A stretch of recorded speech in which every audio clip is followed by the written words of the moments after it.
یہ بیٹیاں جو ہوتی ہیں نا، ان کا بھی رویہ کو انوکھا ہوتا ہے ساری دنیا سے، انوکھا۔ میں کبھی کبھی کچھ ایسی باتیں کرنے کو دل کر جاتا ہے کہ جو کر گزرتے ہیں۔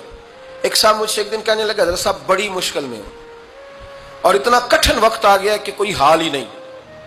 میں نے ان سے کہا کہ اپنی اماں سے دعا کراؤ، مسئلہ ٹھیک ہو جائے گا۔ میں نے لگا اماں تو انتقال کر گئی، تو میں نے کہا بہن سے دعا کراؤ۔ کہنے لگا بہن دور رہتی ہے، تو میں نے کہا پھر بیٹی سے کرا لو۔ آپ یقین کریں، اللہ کے گھر میں بیٹھا ہوں، رمضان کا مہینہ مجھے تیسرے دن ملا۔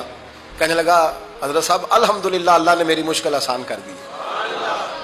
کہنے لگا یہ نسخہ آپ نے بڑا عجیب بتایا، پیر تو اس قسم کی باتیں نہیں نہ بتاتے، پیروں نے تو آپ کو پتا ہے دعائیں قید کر کے رکھی، صرف ہماری قبول ہونی ہے۔ کہنے لگے ان کا میرے ساتھ ارادت کا رشتہ ہے۔ کہنے لگے آپ کس طرح کے پیر ہیں کہ آپ نے مجھے پلٹ کے کہہ دیا کہ اماں سے، بہن سے، بیٹی سے؟ تو میں نے کہا اصل بات یہ ہے کہ میں کبھی تھکا بھی ہوتا ہوں، کبھی کسی رنگ میں بھی ہوتا ہوں، اور کئی دفعہ اب تو یہ حال ہو گیا ہے کہ رونا آئے بھی تو روتے نہیں کہ لوگ تماشا نہ سمجھے، کئی دفعہ آنسو چھپانے بھی پڑتے ہیں کہ لوگ اس کو اداکاری اور فنکاری ہی نہ سمجھنے لگ جائے۔